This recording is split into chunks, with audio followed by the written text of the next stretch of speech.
कि क्या किसानों का मुद्दा कितना ये जा सकता है? ये अब टिकैत साहब ने बोल ही दिया कि नवंबर तक अपना तैयार रहे, जा सकता है। और हम पूरी तरह से मन बना के आए।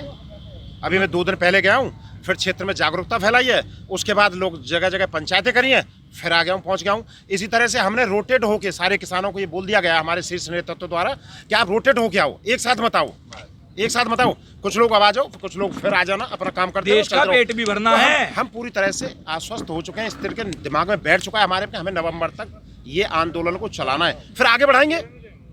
अभी आगे अगर नहीं होगा तो आगे बढ़ाएंगे। हम हार नहीं मानने। अगर बीजेपी अपनी हर धर्मता पे है तो हम भी अपने हक के लिए दिन रात एक कर देंगे और यहाँ पड़े रहेंगे।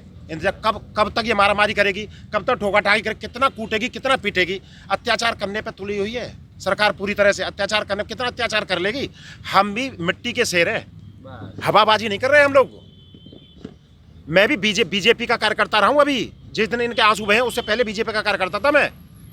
मैं जिला पंचायत का चुनाव लड़ रहा था बीजेपी से टिकट से, और फुल तैयारी के साथ था। जिस दिन हमारे शीर्ष नेतृत्व का, हमारे टिकैत जी के आंसू बहे, उस दिन रात में उठ के भागा हूँ यहाँ पे मैं, जनता लेके।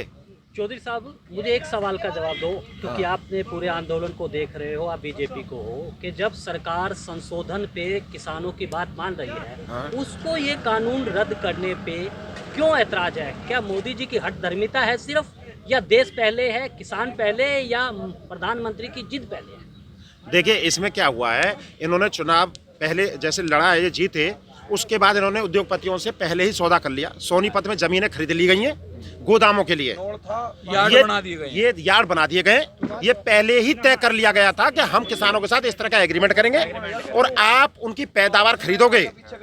पैदावार आप खरीदोगे। अब सोचो, 80 करोड़ जनता जो कोटा से राशन खाती है, गांवों में राशन खाती है, जब सारी पैदावार सरकार के पास चली जाएगी, और सरकार के पास जब जाएगी तो वो पहले जाएगी उसके कंपनियों के पास, और कंपनियों से लेगी सरकार।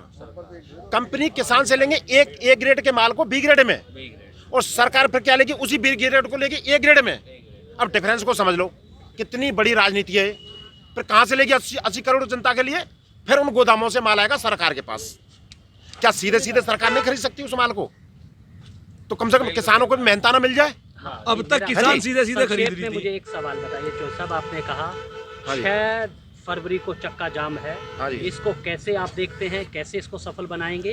क्योंकि एक वर्ग देश का अब ये भी कह रहा है कि आंदोलन हिंसक हुआ। एक तो जिम्मेदारी जो 26 जनवरी पर हुई, 2 परेड हुई, एक गणतंत्र परेड और एक किसान की ट्रैक्टर परेड, वो सही है, उसका तो मूल्यांकन होगा। लेकिन देश ने पहली बार देखा बंटवारा, अब आगे ये बंटवारा ना बढ़े, इसके लेकर किसान क्या सोचता है? हमने तो पहले ही बोल दिया, शांतिप्रिय तरीके से इस आंदोलन को करेंगे, और हमारा ये भी आंदोलन जो चक्का जाम की बात चली वो भी शांतिप्रिय तरीके से होगा।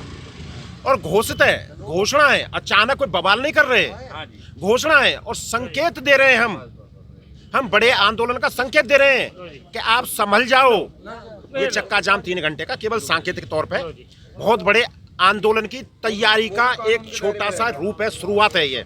इससे संभल गई सरकार, ठीक है, वरना आगे की हमारी तैयारी बहुत बड़े स्तर पे हो रही है। आने वाले समय में मैं खुद अब करके आया हूँ, और आगे घोषणा करने वाला हूँ महापंचायत की, मैं खुद करने वाला हूँ। घर घर जाएंगे, गांव-गांव जाएंगे, अपने किसानों को जगाएंगे। और ये लड़ाई केवल किसानों की नहीं है, ये किसान मजदूर दोनों की है। किसान है तो मजदूर है, मजदूर है तो किसान है। बिल्कुल, पैदावार किसानी खेती होगी तो मजदूर उसमें काम करेंगे। या बीजेपी ने किसान मजदूर बनाए थे। अच्छा, मुझे